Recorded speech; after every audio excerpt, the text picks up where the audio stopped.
ದಿನಾಗ್ಲೂ ಟಾಯ್ಲೆಟನ್ನು ತೊಳೆಯೋ ಅಗತ್ಯ ಇಲ್ಲ. ಪ್ರತಿಯೊಬ್ಬರು ಕೂಡ ಈ ಚಮತ್ಕಾರಿ ಟಿಪ್ಪನ್ನು ಟ್ರೈ ಮಾಡ್ತಾ ಇದ್ದಾರೆ. ನಮಸ್ಕಾರ ಎಲ್ಲರಿಗೂ. ಇವತ್ತಿನ ವಿಡಿಯೋಗೆ ಆತ್ಮೀಯವಾದಂಥ ಸ್ವಾಗತ. ಇವತ್ತಿನ ವಿಡಿಯೋದಲ್ಲಿ ನಮ್ಮ ಶ್ರೀಮತಿಯರಿಗೆ ಉಪಯೋಗ ಆಗುವಂಥ ಒಳ್ಳೆ ಸೂಪರ್ ಆಗಿರೋಂಥ ಟಿಪ್ಸ್ಗಳನ್ನ 12 ಟಿಪ್ಸ್ಗಳನ್ನ ಪಟ ಅಂತ ನೋಡೋಣ ಬನ್ನಿ. ಸಾಮಾನ್ಯವಾಗಿ ಕಡಲೆಕಾಯಿ ಅಥವಾ ನಾನಿಲ್ಲಿ ತೋರಿಸ್ತಾ ಇರೋದು ಬೇಯಿಸಿರೋಂಥ ಕಡಲೆಕಾಯಿ. ಬೇಯಿಸಿರೋಂಥ ಕಡಲೆಕಾಯಿನ ಬಿಡಿಸ್ಬೇಕಾದ್ರೆ ನೋಡಿ, ಈ ರೀತಿ ಕೈನಲ್ಲಿ ಬಿಡಿಸ್ಬೇಕು, ಕೈ ನೋವು ಬರುತ್ತೆ. ಅದ್ರ ಬದಲಿಗೆ ಈ ಥರ ಕ್ಲಿಪ್ಪನ್ನು ತೊಗೊಂಡು ನೋಡಿ, ಹಿಂಗೆ ಪ್ರೆಸ್ ಮಾಡಿದ್ರೆ ಸಾಕು, ಈಸಿಯಾಗಿ ಅದು ಓಪನ್ ಆಗುತ್ತೆ, ಸಡ್ಲ ಆಗುತ್ತೆ. ಸುಲಭವಾಗಿ ಕಡಲೆಕಾಯಿನ ಬಿಡಿಸ್ಕೋಬೋದು. ಹಸಿ ಕಡಲೆಕಾಯಿನ ಬಿಡಿಸ್ಬೇಕಂದ್ರೆ ಇನ್ನೂ ಸ್ವಲ್ಪ ಗಟ್ಟಿ ಇರುತ್ತೆ, ಅದು ಅವಾಗ ಇನ್ನೂ ಬೆರಳೆಲ್ಲ ನೋವು ಬರುತ್ತೆ. ಅಂಥ ಟೈಮಲ್ಲಿ ಈ ಥರ ಕ್ಲಿಪ್ಪನ್ನು ತೊಗೊಳ್ಳಿ, ಜಸ್ಟ್ ಹೀಗೆ ಪ್ರೆಸ್ ಮಾಡಿ ಈಸಿಯಾಗಿ ಎಷ್ಟೇ KG ಗಟ್ಟಲೆ ಕಡಲೆಕಾಯಿ ಇದ್ದರೂ ಸುಲಭವಾಗಿ ಬಿಡಿಸಬಹುದು. ನೋಡಿ, ಕಡಲೆಕಾಯಿನ ಯಾವ ಥರ ಬಿಡಿಸೋದು ಅಂತ ಹೇಳಿ ನೋಡಿದ್ದಾಯಿತು. ಸಾಮಾನ್ಯವಾಗಿ ಕಡಲೆ ಬೀಜನ ಈ ಥರ ಹುರಿದ ನಂತರ ಚಟ್ನಿ ಏನಾದರೂ ಮಾಡಬೇಕು, ಅಡುಗೆಗೆ ಯೂಸ್ ಮಾಡ್ತೀವಿ ಅಂತಂದರೆ ಸಿಪ್ಪೆನ ತೆಗೆದು ಸುಮಾರು ಜನ ಬಳಸ್ತೀವಿ ಅಲ್ವಾ. ಈ ಸಿಪ್ಪೆನ ತೆಗಿಯೋದಕ್ಕೆ ಕೈಯಲ್ಲಿ ಈ ಥರ ಮಾಡಿ ಮತ್ತು ಸಿಪ್ಪೆನ ಸಪ್ರೇಟ್ ಮಾಡೋದು ಒಂದು ರೀತಿ ರಿಸ್ಕ್ ಅಂತ ಹೇಳ್ಬೋದು. ಈ ಹಣ್ಣನ್ನು ತಂದಾಗ, ಏನಾದರೂ ತರಕಾರಿ ತಂದಾಗ ಈ ಥರ ಪರದೆ ಥರ ನೆಟ್ ಥರ ಬ್ಯಾಗ್ ಬರುತ್ತಲ್ವ. ನೋಡಿ, ಈ ಬ್ಯಾಗಲ್ಲಿ ಹೋಲ್ಗಳು ಸ್ವಲ್ಪ ದೊಡ್ಡದಾಗಿದೆ. ಸಣ್ಣ ತೂತಿರೋ ಅಂಥ ಬ್ಯಾಗ್ ಇರುತ್ತೆ ನೋಡಿ, ಆ ಬ್ಯಾಗಲ್ಲಿ ಈ ರೀತಿ ಹುರಿದಿರೋ ಅಂಥ ಕಡಲೆಕಾಯಿನ ಹಾಕ್ಬಿಡಿ. ಚೆನ್ನಾಗಿ ಕೈನಲ್ಲಿ ಈ ಥರ ಉಜ್ಜಿ ಈಸಿಯಾಗಿ ಸಿಪ್ಪೆ ತಾನಾಗೆ ಸಪ್ರೇಟ್ ಆಗಿಬಿಡುತ್ತೆ. ಕೆಲಸ ಈಸಿ ಆಗುತ್ತೆ. ಮುಂದಿನ ಟಿಪ್, ನಾವು ಆನ್ಲೈನಲ್ಲಿ ಶಾಪಿಂಗ್ ಮಾಡ್ತಾ ಇರ್ತೀವಿ. ಅದ್ರ ಮೇಲೆ ನಮ್ಮ ಪರ್ಸ್ನಲ್ ಇನ್ಫಾರ್ಮೇಷನ್ ಎಲ್ಲ ಇರುತ್ತಲ್ವ. ನಾವು ಶಾಪಿಂಗ್ ಮಾಡಿದ ಮೇಲೆ ನಮಗೆ ಬೇಕಾದ ವಸ್ತುನ ತೊಗೊಂಡು ಏನು ಮಾಡ್ತೀವಿ, ಕವರನ್ನು ಹಾಗೆ ಬಿಸಾಡ್ತೀವಿ. ಇವಾಗಿನ ಕಾಲದಲ್ಲಿ ನಾವು ಎಷ್ಟು ಹುಷಾರಾಗಿದ್ರೂ ಸಾಕಾಗೋದಿಲ್ಲ. ಹಾಗಾಗಿ ಏನೇ ಆನ್ಲೈನಲ್ಲಿ ಶಾಪಿಂಗ್ ಮಾಡಿದ್ರು ನಿಮ್ಮ ಪರ್ಸ್ನಲ್ ಇನ್ಫಾರ್ಮೇಷನ್ ಇರೋವಂಥ ಈ ಥರ ಕವರನ್ನು ಹಾಗೆ ಬಿಸಾಕಕ್ಕೆ ಹೋಗ್ಬಿಡಿ. ಅದ್ರ ಬದಲಿಗೆ ನೋಡಿ, ಈ ಥರ ನೇಲ್ ಪಾಲಿಷ್ ರಿಮೂವರ್ ಬರುತ್ತಲ್ವ, ಅದನ್ನು ತೊಗೊಂಬಿಟ್ಟು ಜಸ್ಟ್ ಹೀಗೆ ಕವರ್ ಮೇಲೆ 1 ನಿಮಿಷನೂ ತೊಗೊಳ್ಳೋದಿಲ್ಲ. ಇದು ಕವರ್ ಮೇಲೆ ಈ ಥರ ಉಜ್ತಾ ಬಂದರೆ ಅಲ್ಲಿ ಏನಿರುತ್ತೆ ಡೀಟೇಲ್ಸು, ಪರ್ಸ್ನಲ್ ಇನ್ಫಾರ್ಮೇಷನ್ ಎಲ್ಲ ಕೂಡ ಬ್ಲರ್ ಆಗಿಬಿಡುತ್ತೆ, ಕ್ಲೀನಾಗಿ ಈ ಥರ ಹೊಟ್ಟೋಗ್ಬಿಡುತ್ತೆ. ನೋಡಿ, ಈ ಒಂದು ಟಿಪ್ಪನ್ನು ಖಂಡಿತ ಟ್ರೈ ಮಾಡಿ, ನಂತರ ಕವರನ್ನು ಬಿಸಾಡಿ. ಮುಂದಿನ ಟಿಪ್ಪನ್ನು ನೋಡೋಣ ಬನ್ನಿ. ಮುಂದಿನ ಟಿಪ್ ಯಾವುದು ಅಂತಂದರೆ, ಈ ಸಾಮಾನ್ಯವಾಗಿ ನಾವು ನೇಲ್ ಪಾಲಿಷನ್ನು ಹಚ್ಕೊಳ್ತಾ ಇರ್ತೀವಿ. ನೇಲ್ ಪಾಲಿಷನ್ನು ಹಚ್ಕೋಬೇಕಾದ್ರೆ ನೋಡಿ, ಉಗುರು ಬಣ್ಣ ಹಚ್ಕೋಬೇಕಾದ್ರೆ ಈ ಏನಾದರೂ ಇದೇನು ಚೂರು ಬಿದ್ದೋಗ್ಬಿಡ್ತು ಅಂತಂದರೆ ಅಲ್ಲೇ ಚೆಲ್ಬಿಡುತ್ತೆ. ಆ ಥರ ಆಗಬಾರ್ದು, ಬೀಳಬಾರ್ದು ಬಾಟಲ್ಲು ಅಂತಂದರೆ ಈ ಥರ ಒಂದು ಏರ್ ಕ್ಲಿಪ್ಪನ್ನು ತೊಗೊಂಡು ಆ ಕ್ಲಿಪ್ಪಿಗೆ ಈ ಥರ ನೇಲ್ ಪಾಲಿಷ್ ಬಾಟ್ಲನ್ನು ಇಡಿ. ಸ್ವಲ್ಪ ಹಿಂಗೆ ಸ್ಲ್ಯಾಂಟಿಂಗಾಗಿ ಹಿಂಗೆ ವಾರೆ ಆಗಿಟ್ರೆ, ಸ್ವಲ್ಪ ನೇಲ್ ಪಾಲಿಶು ಕಡಿಮೆ ಇದೆ ಬಾಟ್ಲಿನಲ್ಲಿ ಅಂತಂದರೆ ಸೈಡಿಗೆ ಹಿಂಗೆ ವಾಲ್ಕೊಳ್ಳುತ್ತೆ, ಮತ್ತು ತೊಗೊಂಡು ಹಚ್ಕೊಳ್ಳೋದಕ್ಕೂ ಕೂಡ ಸುಲಭ ಆಗುತ್ತೆ, ಮತ್ತು ಬಾಟ್ಲು ಕೂಡ ಯಾವುದೇ ಕಾರಣಕ್ಕೂ ಬೀಳೋದಿಲ್ಲ. ಈ ಥರ ಕ್ಲಿಪ್ಪು ಸಪೋರ್ಟ್ ಕೊಟ್ಬಿಟ್ಟು ಬಾಟಲ್ನ ಇಟ್ಟು ಈಸಿಯಾಗಿ ಈ ಥರ ಉಗುರು ಬಣ್ಣವನ್ನು ಹಚ್ಕೊಳ್ಬೋದು. ಇದು ಒಂದು ಸಿಂಪಲ್ ಟಿಪ್ ಇರ್ಬೋದು, ಬಟ್ ತುಂಬಾ ಉಪಯೋಗ ಆಗುತ್ತೆ. ನೋಡಿ, ಈ ವಿಧಾನದಲ್ಲಿ ನೇಲ್ ಪಾಲಿಷ್ ಹಚ್ಕೋಬೇಕಾದ್ರೆ ಕ್ಲಿಪ್ಪನ್ನು ಹಾಕಿ ಪಟ ಅಂತೇಳಿ ನೇಲ್ ಪಾಲಿಷನ್ನು ಹಚ್ಕೊಳ್ಳಿ. ಈ ರೀತಿಯ ಹೇರ್ ಕ್ಲಿಪ್ಸ್ಗಳಾಗಿರ್ಬೋದು ಸುಮಾರು ಇರುತ್ತೆ ಎಲ್ಲರ ಹತ್ರ. ಎಲ್ಲಿಟ್ಟಿರ್ತೀವಿ ಅಂತ ಗೊತ್ತಾಗಲ್ಲ, ಎಲ್ಲ ಮೆಸ್ಸಿಯಾಗಿ ಕಾಣುತ್ತೆ, ನಮಗೆ ಬೇಕಾದಾಗ ಕೈಗೆ ಸಿಗೋದು ಕೂಡ ಇಲ್ಲ. ಆ ಥರ ಪ್ರಾಬ್ಲಮ್ ಆಗ್ತಿದೆ ಅಂತಂದರೆ ಈ ಟಿಪ್ಪನ್ನು ಖಂಡಿತ ನೀವು ಟ್ರೈ ಮಾಡಲೇಬೇಕು. ಒಂದು ಹ್ಯಾಂಗರನ್ನು ತಗೊಳ್ಳಿ. ಹ್ಯಾಂಗರ್ಗೆ ನಿಮ್ಮ ಹತ್ರ ಇರೋವಂಥ ಹೇರ್ ಕ್ಲಿಪ್ಪನ್ನೆಲ್ಲ ಈ ಥರ ಹಾಕ್ಕೊಳ್ಳಿ. ಎಲ್ಲ ಕ್ಲಿಪ್ಪು ಸಾಕಷ್ಟು ಹಾಕ್ಬೋದು. ನೋಡಿ, ಎಷ್ಟೊಂದು ಜಾಗ ಇದೆ ಇನ್ನು ಪೆಂಡಿಂಗ್ ಅಂತ ನೋಡ್ಬೋದು. ಸುತ್ತಲೂ ಕೂಡ ಹಾಕ್ಕೋಬೋದು. ಈ ರೀತಿ ಹಾಕ್ಬಿಟ್ಟು ಒಂದು ಕಡೆ ಇದನ್ನು ನೇತಾಕೋದ್ರಿಂದ ನಮಗೆ ತಕ್ಷಣಕ್ಕೆ ಕ್ಲಿಪ್ಪು ಕೈಗೆ ಸಿಗುತ್ತೆ. ಎಲ್ಲ ಒಂದೇ ಕಡೆ ಇರುತ್ತೆ ಮತ್ತು ಕ್ಲೀನಾಗಿ ನೀಟಾಗಿ ಕೂಡ ಇರುತ್ತೆ. ಹೇರ್ ಕ್ಲಿಪ್ಗಳೆಲ್ಲ ಬೇಕು ಅಂದಾಗ ಪಟ್ ಅಂತ ಕೈಗೆ ಸಿಕ್ಕಲ್ಲ ಅನ್ನೋರು ಖಂಡಿತ ಟ್ರೈ ಮಾಡಿ. ಹಾಗಿದ್ರೆ ಮುಂದಿನ ಟಿಪ್, ಗೋಡೆಗೆ ಈ ರೀತಿ ಡಬಲ್ ಸೈಡ್ ಗಮ್ ಟೇಪನ್ನು ಅಂಟಿಸಿರ್ತೀವಿ ಅಂತ ಅಂದ್ಕೊಳ್ಳೋಣ. ಅದನ್ನು ತೆಗಿಬೇಕು ಅಂತ ಹೋದರೆ ನೋಡಿ, ನಾನಿಲ್ಲಿ ತೆಗಿತಾ ಇದ್ದೀನಿ. ಆ್ಯಕ್ಚುಲಿ ಇದು ಬಂದು ಟೈಲ್ಸ್ ಗೋಡೆ, ಪೇಂಟ್ ಇರೋ ಗೋಡೆ ಆದರೆ ಪೇಂಟ್ ಸಮೇತ ಹಾಗೆ ಕಿತ್ಕೊಂಬರುತ್ತೆ. ನೋಡಿ, ನಾನಿಲ್ಲಿ ತೆಗಿತಾ ಇದ್ದೀನಿ, ಬರ್ತಾ ಇಲ್ಲ ಇದು. ಹಾಗೂ ನಾನು ತೆಗಿಯೋಕ್ಕೆ ಹೋದರೆ ಈ ಥರ ಗೋಡೆಗೆ ಅಂಟ್ಕೊಂಬಿಡ್ತು, ಇದು ಕ್ಲೀನಾಗಿ ಬರಲೇ ಇಲ್ಲ. ಈ ವಿಧಾನದಲ್ಲಿ ಡಬಲ್ ಸೈಡ್ ಗಮ್ ಟೇಪನ್ನು ತೆಗಿಯೋಕ್ಕೆ ಹೋಗಬೇಡಿ. ಅದ್ರ ಬದಲಿಗೆ ಈ ರೀತಿ ಹೇರ್ ಡ್ರೈಯರ್ ಬರುತ್ತಲ್ವ, ಸೊ ಅದರಿಂದ ಸ್ವಲ್ಪ ಬಿಸಿ ಗಾಳಿ ಅನ್ನೋದು ಬರುತ್ತೆ.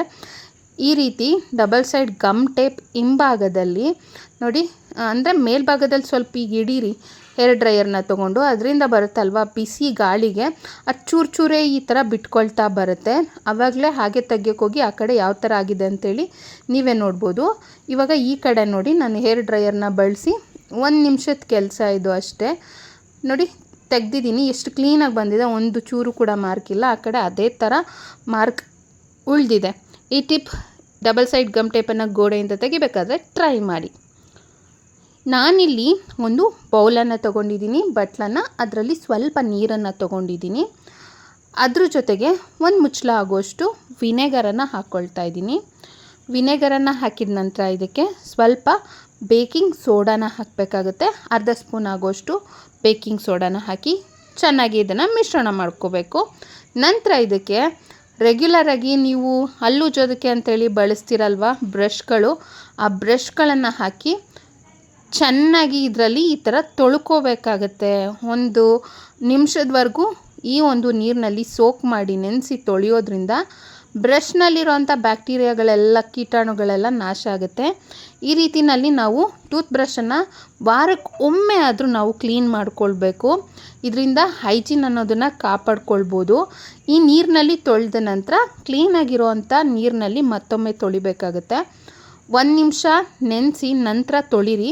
ಇದರಲ್ಲಿರುವಂಥ ಬ್ಯಾಕ್ಟೀರಿಯಾಗಳು ಎಲ್ಲ ಕೂಡ ನಾಶ ಆಗುತ್ತೆ. ತುಂಬ ಚೆನ್ನಾಗಿ ಟೂತ್ ಬ್ರಷ್ ಅನ್ನೋದು ಕ್ಲೀನ್ ಆಗುತ್ತೆ, ಡೀಪ್ ಕ್ಲೀನ್ ಆಗುತ್ತೆ. ನೋಡಿ, ಇವಾಗ ನಾನು ಈ ನೀರಿನಲ್ಲಿ ತೊಳೆದು ಇವಾಗ ಸ್ವಚ್ಛವಾಗಿರೋ ನೀರಿನಲ್ಲಿ ಪ್ರತ್ಯೇಕವಾಗಿ ಪ್ರತಿಯೊಂದು ಬ್ರಷನ್ನು ಕೂಡ ತೊಳೆದಿದ್ದೀನಿ. ಎಷ್ಟು ನೀಟ್ ಆ್ಯಂಡ್ ಕ್ಲೀನ್ ಆಗಿದೆ. ಕಣ್ಣಿಗೆ ಕಾಣಿಸ್ತಾ ಹೋದರೂ ಇದರಲ್ಲಿರುವಂಥ ಬ್ಯಾಕ್ಟೀರಿಯಾಗಳೆಲ್ಲ ನಾಶ ಆಗುತ್ತೆ. ಮುಂದಿನ ಟಿಪ್, ಈ ಕೆಂಪು ಖಾರದ ಮೆಣಸಿನ್ಕಾಯಿ ಬರುತ್ತಲ್ಲ, ಇದು ಬೇಗನೆ ಮೆತ್ತಕ್ಕಾಗ್ಬಿಡುತ್ತೆ. ಆ ರೀತಿ ಮೆತ್ತಕ್ಕಾಗಬಾರ್ದು, ಹಾಳಾಗಬಾರ್ದು, ಹೆಚ್ಚು ದಿನಗಳ ಕಾಲ ಫ್ರೆಶ್ ಆಗಿರಬೇಕು ಅಂದರೆ ಈ ಮೆಣಸಿನ್ಕಾಯನ್ನ ಕವರಲ್ಲಿ ಕಟ್ಟಿರೋ ಬದಲಿಗೆ ಈ ರೀತಿ ಒಂದು ಡಬ್ಬಿಗೆ ಹಾಕಿ ಅದರಲ್ಲಿ ಪುಡಿ ಉಪ್ಪನ್ನು ಹಾಕಿ ಚೆನ್ನಾಗಿ ಮಿಶ್ರಣ ಮಾಡಿ ನಂತರ ಮುಚ್ಚಳವನ್ನು ಮುಚ್ಚಿ ಇಡೋದ್ರಿಂದ ಈ ಖಾರದ ಮೆಣಸಿನ್ಕಾಯಿ ಅನ್ನೋದು ಹೆಚ್ಚು ದಿನಗಳ ಕಾಲ ಹಾಗೆ ಕ್ರಿಸ್ಪಿಯಾಗಿ ಫ್ರೆಶ್ ಆಗಿ ಚೆನ್ನಾಗಿರುತ್ತೆ. ಹೆಚ್ಚು ದಿನಗಳ ಕಾಲ ಬಾಳಿಕೆ ಕೂಡ ಬರುತ್ತೆ. ಹಾಗಿದ್ರೆ ಮುಂದಿನ ಟಿಪ್ಪನ್ನು ಪಟಪಟ ನೋಡೋಣ ಬನ್ನಿ. ಲಿಪ್ಸ್ಟಿಕ್ಕನ್ನು ತೊಗೊಂಡಿದ್ದೀನಿ. ಈ ಥರ ಲಿಪ್ಸ್ಟಿಕ್ ಕೆಲವೊಮ್ಮೆ ಏನಾಗುತ್ತೆ, ನಾವು ಹಚ್ಕೋಬೇಕಾದ್ರೆ ತುಂಬ ಒಂದು ರೀತಿ ಮಂದವಾಗಿ ಬರುತ್ತೆ, ತುಂಬ ಈ ಥರ ಡಾರ್ಕಾಗಿ ಕಾಣ್ತಾ ಇರುತ್ತೆ.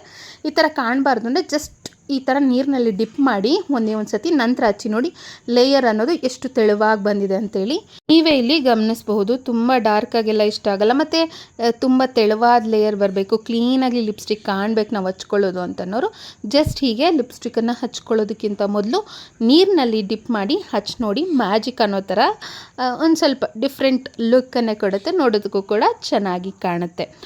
ಮುಂದಿನ ಟಿಪ್, ಇದೆಲ್ಲ ನಮ್ಮ ಒಂದು ಸ್ವೀಟ್ ಮೆಮೊರಿ ಕೊಡೋವಂಥ ಟಿಪ್ ಅಂತ ಹೇಳ್ಬೋದು. ಹೇಗೆ ಅಂತಂದರೆ, ಮನೆಯಲ್ಲಿ ಚಪಾತಿ ಏನಾದರೂ ಮಿಕ್ಕಿದೆ ಅಂತ ಹಾಗೆ ಇಡೋ ಬದಲಿಗೆ ಅದ್ರ ಮೇಲೆ ಸ್ವಲ್ಪ ತುಪ್ಪ ಹಾಕ್ಕೋಬೇಕಾಗತ್ತೆ. ನಂತರ ಅದ್ರ ಮೇಲೆ ಸಕ್ಕರೆ ಕೂಡ ಹಾಕ್ಕೋಬೇಕಾಗತ್ತೆ. 1 ಸ್ಪೂನ್ ಆಗುವಷ್ಟು ತುಪ್ಪ ಅಥವಾ ಅರ್ಧ ಸ್ಪೂನ್ ಆಗುವಷ್ಟು ತುಪ್ಪ, ಒಂದು ಅರ್ಧ ಸ್ಪೂನ್ ಆಗುವಷ್ಟು ಸಕ್ಕರೆ, ಇದಿಷ್ಟನ್ನು ಹಾಕ್ಕೋಬೇಕಾಗತ್ತೆ. ಚಪಾತಿ ಸ್ವಲ್ಪ ಇವತ್ತು ಮಾಡಿದ್ದೀವಿ, ನಾಳೆ ಬೆಳಗ್ಗೆ ಹೊತ್ತಿಗೆ ಸ್ವಲ್ಪ ಗಟ್ಟಿಯಾಗಿದೆ ಅಂಥೇಳಿ ಹಾಗೆ ಒಣಗಿಸೋದಕ್ಕೆ ಅಂಥೇಳಿ ಹೋಗಬೇಡಿ. ಸ್ಟವನ್ನು ಹಚ್ಚಿ ಈಗ ತವಾನ ಕಾಯೋದಕ್ಕೆ ಅಂತೇಳಿ ಇಟ್ಟಿದ್ದೀನಿ. ಬಿಸಿ ತವ ಮೇಲೆ ತುಪ್ಪ ಮತ್ತು ಸಕ್ಕರೆ ಹಾಕಿರೋ ಚಪಾತಿನ ಹಾಕಿ ಬಿಸಿ ಮಾಡ್ಕೊಳ್ತಾ ಇದ್ದೀನಿ. ಮಕ್ಕಳು ಕೂಡ ತುಂಬ ಇಷ್ಟಪಟ್ಟು ತಿಂತಾರೆ. ನಮ್ಮೆಲ್ಲರ ಎಷ್ಟೋ ಜನ ಮಕ್ಕಳ ಒಂದು ಬಾಲ್ಯದ ನೆನಪು ಈ ರೀತಿ ಚಪಾತಿ ಮೇಲೆ ತುಪ್ಪ ಸಕ್ಕರೆ ಹಾಕ್ಕೊಂಡು ತಿನ್ನೋವಂಥದ್ದು. ಎಷ್ಟು ರುಚಿಯಾಗಿರುತ್ತೆ ಅಂದರೆ ಸ್ವಲ್ಪ ಬಿಸಿ ಮಾಡಿಕೊಂಡ್ರೆ ಸಾಕು, ಇದನ್ನು ಸ್ವಲ್ಪ ಸಾಫ್ಟ್ ಆಗುತ್ತೆ. ತಿನ್ನೋದಕ್ಕೂ ಕೂಡ ಅಷ್ಟೇ, ತುಪ್ಪ ಸಕ್ಕರೆ ಚಪಾತಿ ಜೊತೆಗೆ ಒಂದೊಳ್ಳೆ ಕಾಂಬಿನೇಷನ್ ಅಂತ ಹೇಳ್ಬೋದು. ಈ ವೇನಲ್ಲಿ ತಿನ್ನೋದಕ್ಕೆ ರುಚಿ ಅಂತೂ ಸಖತ್ತಾಗಿರುತ್ತೆ. ಚಿಕ್ಕವರಿದ್ದಾಗ ಯಾರೆಲ್ಲ ಈ ಥರ ಚಪಾತಿನ ತಿಂದಿದ್ದೀರಾ ಲೈಕ್ ಕೊಟ್ಟು ಕಮೆಂಟನ್ನು ಹಾಕಿ. ಮುಂದಿನ ಟಿಪ್ ನೋಡಿ ಸ್ನೇಹಿತರೆ, ಈ ಸೂಜಿಗೆ ದಾರ ಪೋಣಿಸೋದು ಕೆಲವೊಮ್ಮೆ ಕಣ್ಣು ಸರಿಯಾಗಿ ಕಾಣಿಸಲ್ಲ, ನಮ್ಗೆ ಬ್ಲರ್ ಆಗಿದೆ ಅಂತನೋರ್ಗೆ ಸಿಕ್ಕಾಪಟ್ಟೆ ಕಷ್ಟ ಅಂತ ಹೇಳ್ಬೋದು. ಆ ಥರ ಆಗ್ತಿರೋ ಒಂದು ಪೇಪರನ್ನು ತೊಗೊಳ್ಳಿ, ಈ ಥರ ಕಟ್ ಮಾಡ್ಕೊಳ್ಳಿ. ಮಧ್ಯದಲ್ಲಿ ದಾರವನ್ನು ನೋಡಿ ಈ ತುದಿ ಕ್ಲೀನಾಗಿ ಕುತ್ಕೋಬೇಕು, ತುದಿಗೆ ಒಳಗಡೆ ಕ್ಲೀನಾಗಿ ಕುತ್ಕೋಬೇಕು. ಇವಾಗ ಇದನ್ನು ಈ ಥರ ಮಡ್ಚ್ಕೋಬೇಕಾಗತ್ತೆ. ಮಡ್ಚ್ಕೊಂಬಿಟ್ಟು ದಾರ ಒಳಗಡೆ ಕ್ಲೀನಾಗಿ ಇಟ್ಬಿಟ್ಟು ಪೇಪರನ್ನು ಮಧ್ಯಭಾಗಕ್ಕೆ ಫೋಲ್ಡ್ ಮಾಡಿ, ಸೂಜಿ ಒಳಗಡೆ ಪೇಪರ್ ಇರುತ್ತಲ್ವ ಕ್ಲೀನಾಗಿ ಕಾಣಿಸುತ್ತೆ. ಹಾಗಾಗಿ ಆರಾಮಾಗಿ ಪೇಪರನ್ನು ಸೂಜಿ ಒಳಗೆ ಹಾಕ್ಬೋದು. ಪೇಪರ್ ಒಳಗೆ ದಾರ ಇರೋದ್ರಿಂದ ಈಸಿಯಾಗಿ ದಾರವನ್ನು ಕೂಡ ಪೋಣಿಸ್ಕೊಳ್ಬೋದು.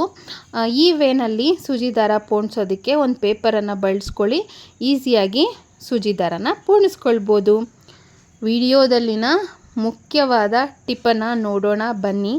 ಬೆಂಕಿ ಕಡ್ಡಿ, ಇದರಲ್ಲಿ ಮುಂಭಾಗದಲ್ಲಿ ರಂಜಕ ಅನ್ನೋದಿರುತ್ತೆ. ಇದು ತುಂಬಾ ಸ್ಟ್ರಾಂಗ್ ಆಗಿರುತ್ತೆ. ಇದನ್ನು ಯಾವ ರೀತಿ ನಾನು ಬಳಸ್ಕೊಳ್ಳೋದು ಅಂತೇಳಿ ನೋಡೋಣ ಬನ್ನಿ. ನಾನೀಗ ಒಂದು ಪ್ಲಾಸ್ಟಿಕ್ ಬಟ್ಲನ್ನು ತೊಗೊಂಡಿದ್ದೀನಿ. ನೀವು ಬೇಕಿದ್ರೆ ಸ್ಟೀಲ್ ಬಟ್ಲನ್ನಾದರೂ ತೊಗೋಬಹುದು. ಇವಾಗ ಅದಕ್ಕೆ ಸ್ವಲ್ಪ ವಿನೆಗರನ್ನು ಹಾಕ್ಕೊಂಡಿದ್ದೀನಿ. ವಿನೆಗರ್ನ ಹಾಕಿ ನಂತರ ಈ ರೀತಿ ಬೆಂಕಿ ಕಡ್ಡಿಯನ್ನು ತೊಗೊಂಡು ಮುಂದೆ ಇರುತ್ತಲ್ವ ಈ ರಂಜಕದ ಅಂಶ ಅನ್ನೋದನ್ನು ಜಸ್ಟ್ ಹೀಗೆ ಕೈನಲ್ಲಿ ಸ್ಕ್ವೀಸ್ ಮಾಡಿದ್ರೆ ಸಾಕು, ಈ ರೀತಿ ಹಿಂಡಿದ್ರೆ ಸಾಕು, ಪುಡಿಯೆಲ್ಲ ಉದುರು ಬಿಡುತ್ತೆ ವಿನೆಗರ್ಗೆ. ನಾನಿಲ್ಲಿ ಒಂದು 10ರಿಂದ 15 ಕಡ್ಡಿ ಆಗುವಷ್ಟು ಬೆಂಕಿ ಕಡ್ಡಿದು ಮುಂದೆ ಇರೋವಂಥ ರಂಜಕದ ಅಂಶವನ್ನು, ಕಪ್ಪು ಭಾಗದ ಅಂಶವನ್ನು ಪುಡಿಯನ್ನು ತೊಗೊಂಡಿದ್ದೀನಿ.